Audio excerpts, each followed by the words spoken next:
Hello friends, welcome to my official YouTube channel. दोस्तों, आप सबको पता होगा कि नॉर्थ ईस्टर्न रीजन में airports authority of India junior assistant का रिक्रूटमेंट का नोटिफिकेशन निकला है।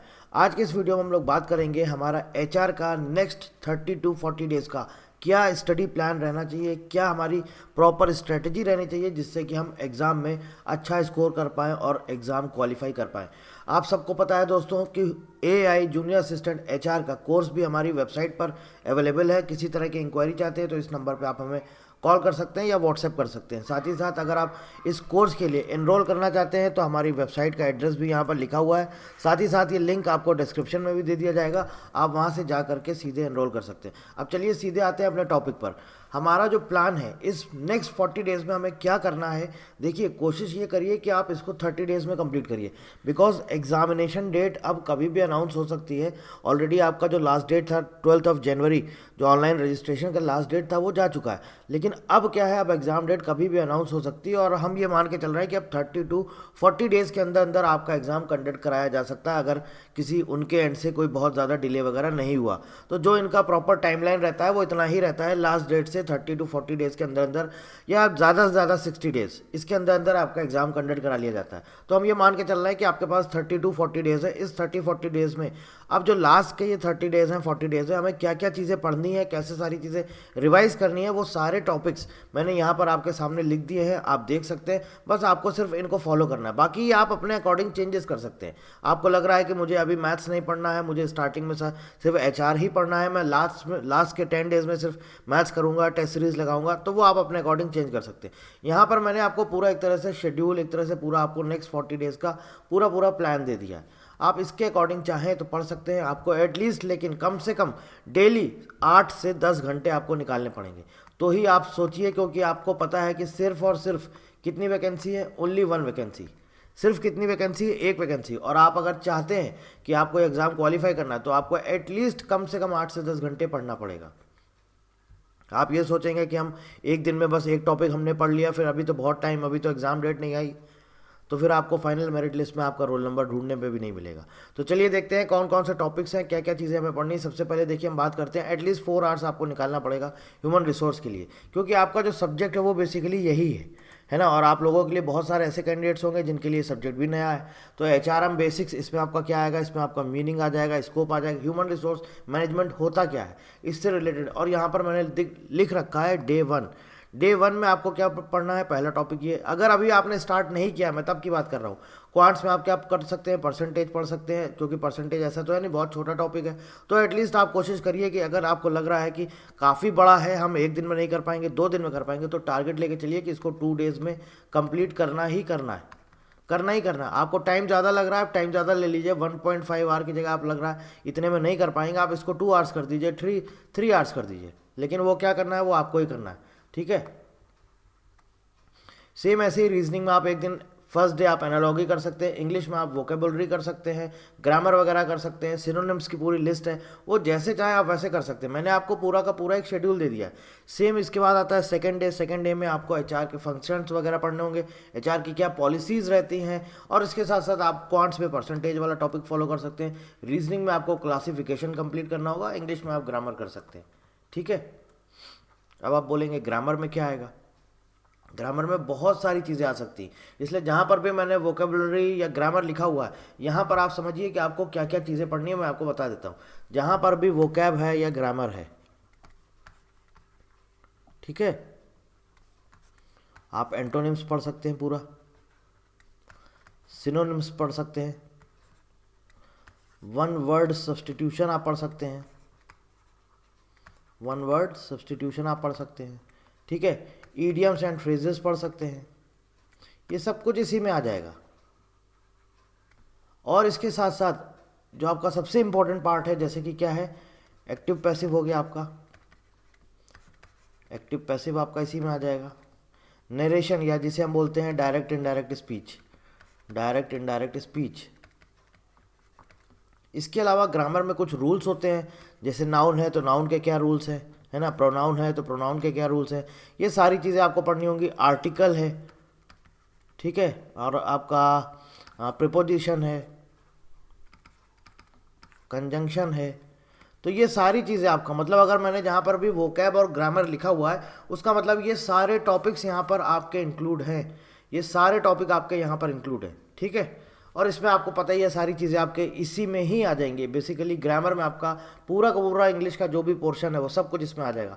अब जैसे मान लीजिए आपको स्पेलिंग एरर आ जाता है, फिल इन द ब्लैंक्स आ जाता है, अगर आपकी ग्रामर स्ट्रांग है, आपको हर एक रूल्स और जितने भी नियम्स हैं, ये जितने भी नियम वगैरह जो भी हैं, ये अगर आपको अच्छे से आते हैं, जो भी रूल्स हैं इंग्लिश ग्रामर के रूल, तो फिर मुझे नहीं लगता कि आपको फिल इन द ब्लैंक्स में या स्पेलिंग एरर में कुछ आपको ऐसी प्रॉब्लम आने वाली है या कोई दिक्कत आने वाली। तो एक चीज़ अब आप ये समझ लीजिए, जहाँ पर भी हम वोकैब या ग्रामर मैंने लिखा हुआ है वहाँ पर हम सिर्फ और सिर्फ इसी की ही बात कर रहे हैं। और स्पेसिफिक मैंने जहाँ पर अलग से सिनोनिम्स लिख दिया है, तो आप सिनोनिम्स के लिए अलग से वो डेट डिसाइड कर सकते हैं, या आप चाहें तो पूरा का पूरा इसी में आप अपना सारा का सारा टॉपिक जो है इंक्लूड कर सकते हैं, ठीक है। यहाँ पे इंग्लिश के जो भी टॉपिक्स हैं आप अपने अकॉर्डिंग इंक्लूड कर सकते हैं। जहाँ पर भी वोकैब लिखा हुआ है, ग्रामर लिखा हुआ है, जहाँ पर भी आप अपने अकॉर्डिंग यहाँ पर सारी चीज़ें इंक्लूड कर सकते हैं। और वो टॉपिक्स आपने 5 दिन 6 दिन या एक वीक में जितने भी टॉपिक्स पढ़े, उसके बाद देखिए हर एक वीक के बाद मैंने ऑलमोस्ट 4 से 5 दिन के बाद मैंने एक यहाँ पर रिवीजन करके एक कॉलम दे दिया, रिवीजन।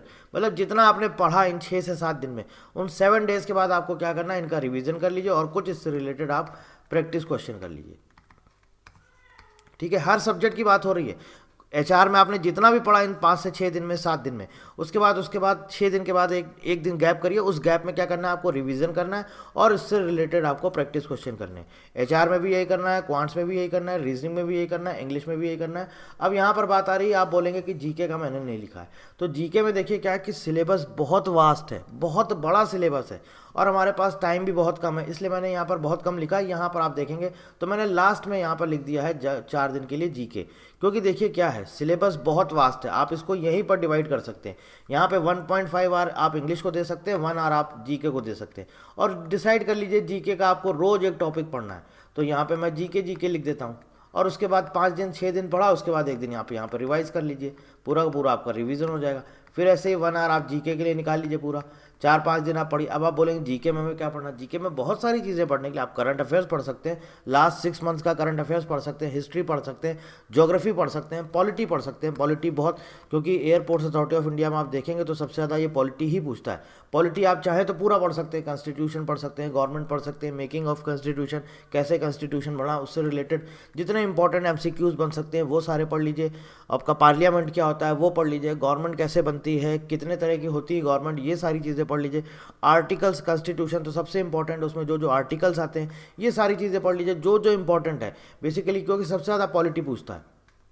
और करंट अफेयर्स में भी आपको लग रहा है बहुत वास्ट है, हम क्या पढ़ें क्या नहीं पढ़ें, तो मैं आपको बोल रहा हूँ लास्ट 6 मंथ्स का करंट अफेयर्स आपको पढ़ना ही पढ़ना है, आप स्किप नहीं कर सकते। 1-2 क्वेश्चन मिलेगा, इससे ज़्यादा नहीं मिलेगा, लेकिन 1-2 नंबर भी मैटर करता है, इससे ज़्यादा आपको क्वेश्चन नहीं मिलेंगे करंट अफेयर्स के, ज़्यादा से ज़्यादा तो मैक्सिमम तो 2 या 3 बस, इससे ज़्यादा नहीं। लेकिन क्योंकि ये 2-3 नंबर बहुत मैटर करता है, इसलिए आपको ये भी पढ़ना पड़ेगा। और कोई ऐसा बहुत डिफिकल्ट टास्क नहीं है, मार्केट में भी बुक मिलती है, इंटरनेट पे भी आप सर्च करेंगे, बहुत सारे आपको 1 लाइनर करंट अफेयर्स मिल जाएंगे लास्ट 6 मंथ्स के, तो आप ये पूरा फॉलो कर सकते हैं, ठीक है।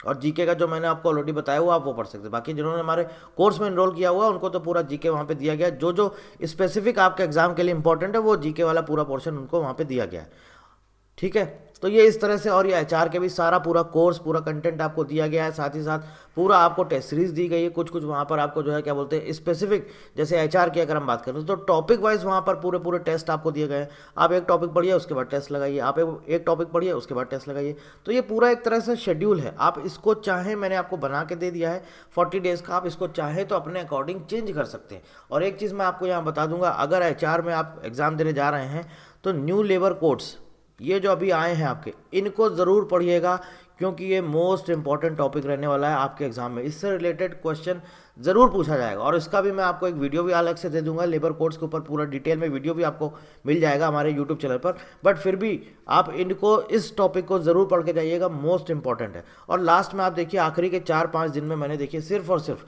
कुछ नहीं किया है। देखिए यहाँ से 33 डेज़ के बाद आप देखिए एचआर का पूरा full revision, labour laws revision, फिर यहाँ पे पूरा फुल मॉक टेस्ट है आपके, और उसके बाद फाइनल रिवीजन है। तो आप मान के चलिए कि आपको सिर्फ टारगेट लेके चलना है कि हमें 30 डेज़ में ये सारी चीज़ें कंप्लीट करनी है।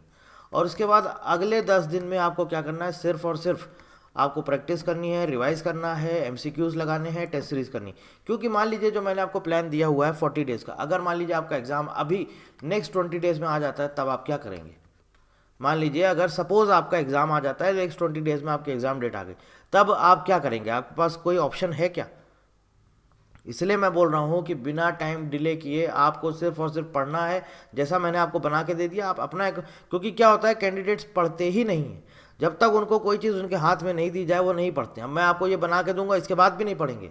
अब वो बोलेंगे कि आप एक काम करो, मुझे पढ़ा दो A to Z, तब हम जा करके एग्जाम देंगे। मतलब आप खुद से मेहनत करना ही नहीं चाहते। बहुत सारे कैंडिडेट अक्सर मैसेज करते, सर एक स्टडी प्लान दे दो, एक शेड्यूल दे दो, एक टाइम टेबल दे दो, हमारा पढ़ाई टाइम नहीं निकल पा रहा, हम कैसे पढ़ें, क्या करें। तो मुझे समझ में नहीं आता है। सब सारी चीज़ें आपको खुद से करनी। जो मैं ये आपको बना के दे रहा हूँ, ये आपको खुद से करना है। और आप इसको अपने रूम पे लगा लीजिए, अपना एक प्रॉपर किसी कॉपी पे लिख लीजिए कि मुझे आज इतने दिन में इतने इतने टॉपिक्स कंप्लीट करने हैं।